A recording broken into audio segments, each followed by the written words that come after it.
views and opinions expressed in this program are those of the participants and do not necessarily reflect the views of BronxNet or the program underwriters. Hello everyone, and welcome to the second season of Bellas Trailblazer Series.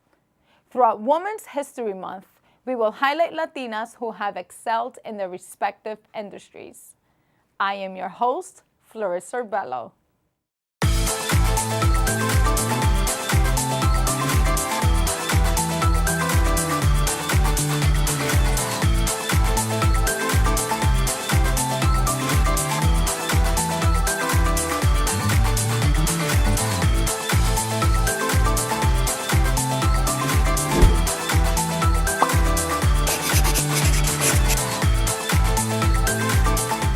It is a pleasure for me to introduce a Latina trailblazer who has worked in the nonprofit sector, including the World Economic Forum, United Nations, and UNICEF.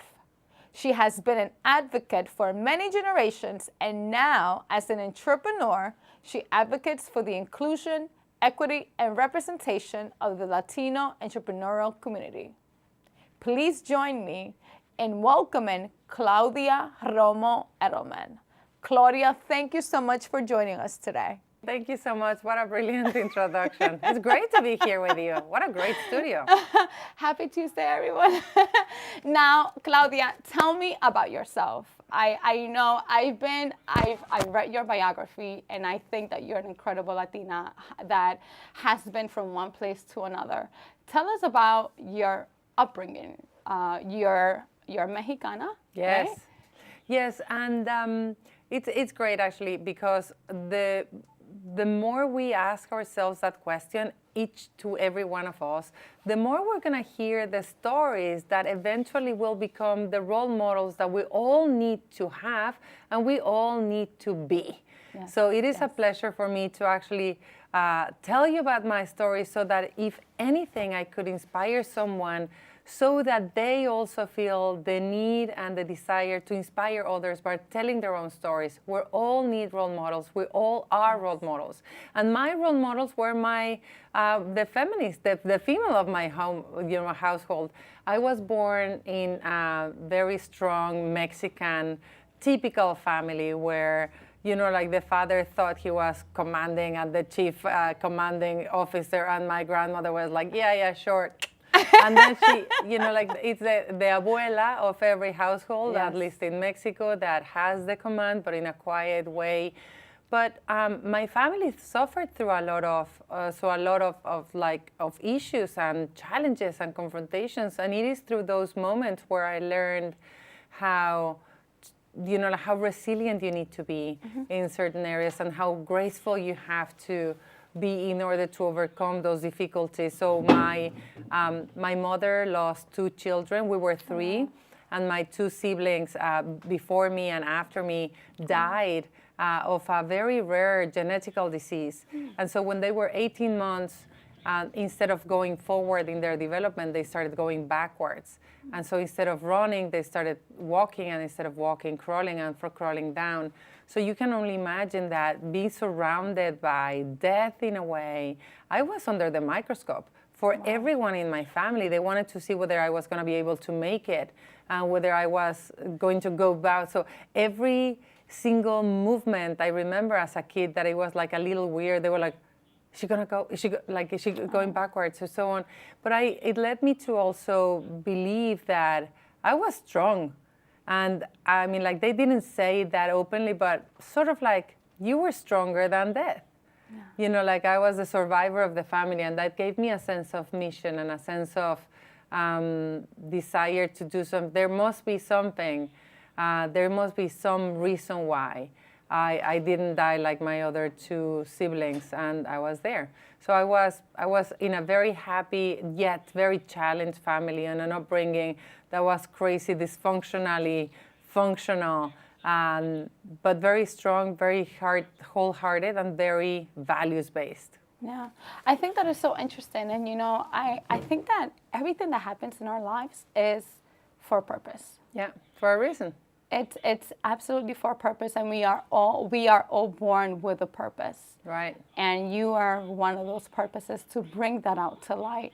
Now, tell me, where from Mexico is your family? And just on the purpose piece, because it's interesting, you're right. Everybody has a purpose in life, but not everybody has discovered it. Yeah. And I think that over the last probably like 5 years especially, I felt very very clear that was one of the things that I could have been doing. That was one of my missions, to help people to see their own purpose. Because I think that particularly Latinas, and not only women in emerging market all together, we just work. We work hard, we just try everything because we know that our families depend on us, that our children depend on us, that our parents depend on us, that our siblings depend on us. And so we just go for it and we just try so hard. And if it's not one shift, it's 2 shifts and it's 3 shifts, and we just keep going. And at some point when I give these courses and with these workshops for women about their North Star and so on, everybody at some point starts crying because we haven't taken the time to stop and think, what do I really want? Like, not only who I am, but also what's my purpose in life? Why am I doing all of that? And like, because we just never stop, isn't it? So I just find it very interesting that there is a trend out there that Latinas have to catch up to. Not only Latinas, but Hispanics in general have to catch up to, which is to slow down. Yes. Slow down, leave technology a little bit aside, look at nature, look at your family, stop working so hard. And of course, it's easier said than done when you make half of the salary, right? Like Latinos, we have to work twice as hard to make half as much. So it's easier said than done. And nevertheless, I think that there's an opportunity with the market going on to slow down for us to reconsider and think about, like, why are we doing all we're doing? Yes. Is that what you're doing with We Are All Human? Well, We're All Human is a desperate cry to remind people that we're all human. And this is because after 25 years of working in humanitarian affairs, you know, like you started naming them. I've worked from refugees, migrants, children, public health, AIDS, tuberculosis, and malaria, just like overall, all the spectrum of global affairs, humanitarian affairs. And I am an absolute optimist. I see the numbers and I know we're making a difference. Absolutely. I see the trajectory, and despite all the negativity and all the negative news that we're bombarded with, I know we're making progress. So we should celebrate it. We should be possibilistic. And nevertheless, there's one thing that really concerns me, which could backtrack all the progress that we have made so far, which is that the divisive language is getting traction. And it's getting massive traction, not little traction. It is actually, we're getting to be a really divided world. So We're Human is trying to remind people that we're people. Like, we're not a Democrat or a Republican or a receptionist or a CEO. We are people, and we all belong to the same human family. And if an earthquake comes tomorrow, it takes us all. Absolutely. So those distinctions and those labels and those otherness and those bubbles in which we live are really dangerous in the macro spectrum. You know, like if you look at life in general, the way that I was describing how we're making progress as humanity, if this divisiveness keeps growing, we are going to put at risk all the progress that we have done. So it's very important that we the World Human Foundation and many others come with a message of bust the bubble. You're not your silo. You're not what you read on Facebook, which is totally algorithm based on what you want to hear and only that. And all of a sudden, when you hear a different voice than what you are, you're like, what is that? Oh, it's a human. Like, you can't do that. So We're All Human basically tries to bring common ground, remind us who we are, bust the bubbles, and specifically working on Hispanics. I am so fascinated with the event that you did at the United Nations, first of all. And I don't want to go into that particular direction right now, because I really want to hear about how you were able to get to where you are today. And I think that is one of the most important things that Latina youth and Latina women would like to know. You spoke about resilience. You spoke about not giving up. Tell us about your growing up. How did you knew that you wanted to pursue business and public affairs, right? Because you went to London, to the London Business School for your master's. Tell us a little bit more about that. How did you find the need to be able to do what you did, which I think it's incredible to be able to do so many humanitarian work? I was always very like me, you know, like I'm 6 foot tall and I was always very loud and everybody was like, oh, you're so loud. And I remember actually, and I'm very, you know, like I torpe, you know, I don't know how to say it. Like I threw things, I cracked the lamp. My mother like, oh, again, you crashed something, you broke something. But there was this earthquake in Mexico in the 1985, and half of the city was destroyed, and it was a catastrophe, and it was not one earthquake, it was many earthquakes. Was that in DF? In DF. Okay. And so I was part of the thousands of volunteers, and I was a teenager, and I was part of the thousands of volunteers that were sweeping out the streets to see whether there were families and people trapped in the buildings. You know, they were falling apart by the minute. So I remember that we were sweeping, I was part of this team, and we were sweeping one of the streets, just checking that there were no people trapped to make attention. And then we were almost leaving the block when I had this instinct, that sense of hearing something, and I turned around and I went back and I tried to put out the ear, and I saw my team actually leaving the street, and it was all foggy and all full of noises and dust and so on, and I was like, I think I hear something. So they wouldn't see me and so on. So all of a sudden I stood up and I screamed like crazy, like, there's someone here. And one of the guys turned around and said, like, are you sure? And I'm like, no, but you have, I think so. So everybody came back. We together spent hours in trying to move that huge piece of rock. And the voice became clearer every time. So we knew there was someone, and then we cleared the rock. And the first thing we saw was like the eyes of that girl full of dust, looking like those eyelashes, looking at me like, you caught me, right? Like that sense of like, I'm here, right? You're here. You're not going to let me down. And at that moment, when we took her out and we were able, in the meantime, to find her mother and reunite them, and imagine that would have been like my daughter being left there because someone didn't pay attention to a voice. Mm-hmm. And I just felt for the first time useful in my life. And that was a feeling that I wanted to repeat and wanted to continue. And it was the first time in which I understood that was my thing, being loud, raising awareness to the things that no one was seeing. And, you know, like, it was like, I know you don't want to pay attention to this. I know you want to move to the next block, but there's more to be discovered here. And I think that's where I found that using my voice to bring it to voiceless was something that I wanted to do for the rest of my life. Wow, and how was tell me, that's very impacting, by the way. I could only, when you were speaking, I saw like the whole vision, like a movie in my head, and I could only imagine what a sensitive situation that is, to be able to hold it together, right? But each and one of us has a strength that sometimes is confused by society as a weakness. Yes, that's true. Where you can actually discover what you really, really want and what you really, really are. And that's who you are. I was loud. I'm still, I'm still loud. Like I'm loud. And I think it's just a matter of like using it to reconcile who you are with what you want to do, and then do it like in a way that would you match your personal values with your strengths, and then just like when purpose meets passion, you're unstoppable. Yes. I actually posted something about that a few weeks ago, actually a year ago, and it came into the memory of Instagram stories, right? As a reminder. Tell me, did you have any mentors that guided you to be where you are today? I'm sure that we do in different stages, but talk to me about the stages. Totally. When you were a teenager, that led you into college, and then college into your master's, right? And that is what I really want for the Hispanic community. We're not mentor culture. No, we're not. And we have to. We totally have to. And I was lucky to have mentors, whether they knew they were my mentors or not. And I will mention 3. So the first one is my mom, and she has been my mentor.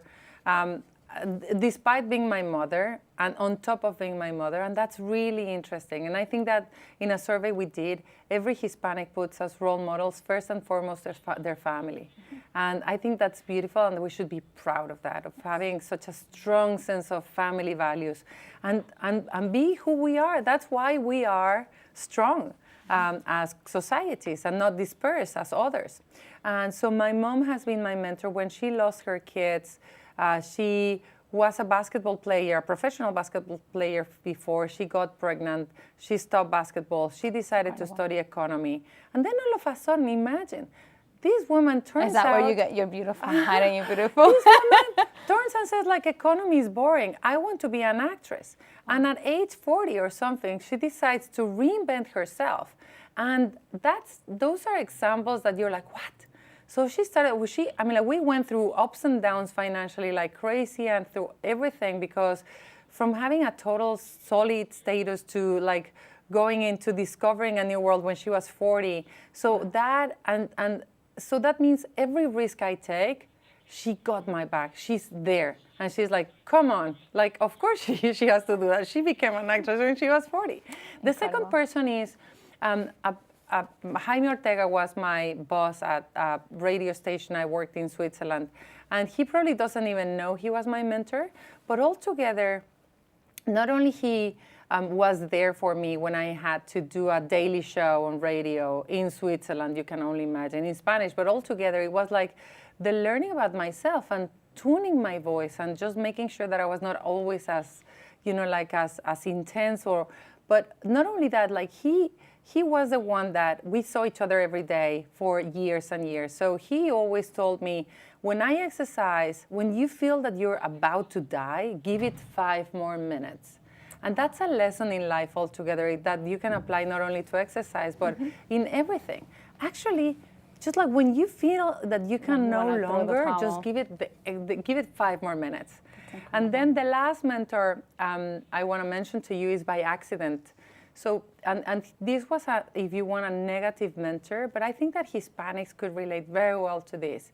I was in Switzerland, in the German part of Switzerland, and they put someone on top of me because I was almost on probation from this job, saying like, no, you're too, like, we have structure here, a very strict structure, so you're too creative for us. So you have to actually fill this Excel file. Did they actually tell you that Pretty much, not directly. No, it was with a lot of love, but pretty much like, too Latina here. And so it was like, you have to fit in the box. And this guy, Swiss-German guy, every Monday, he would meet with me and he checked actually all the activities that I did during the week, and every single piece of it had to fit in this Excel file. And through that, doing that for 6 months, literally taught me so much about the value of structure, about the value of adaptability, about the value of actually dealing with challenges as opportunities. So the more the challenges, the more opportunities. And if you look at it that way, as a learning opportunity, then bring it on challenges. Yes. I totally agree with you. I totally agree.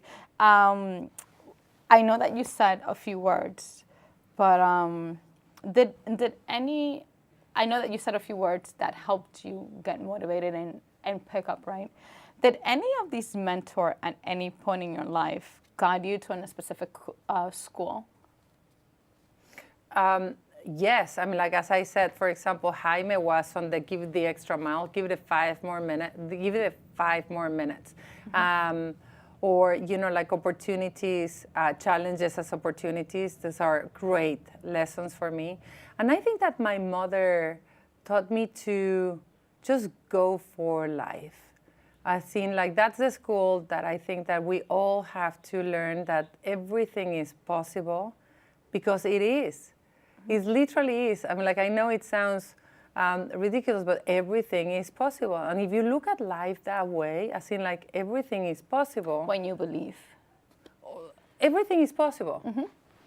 Then if you start looking at life that way, then it is possible that we will have a Hispanic president. It is possible that we will be paid equally. It is possible that we're going to be a unified community. It is possible that we will be seen and heard.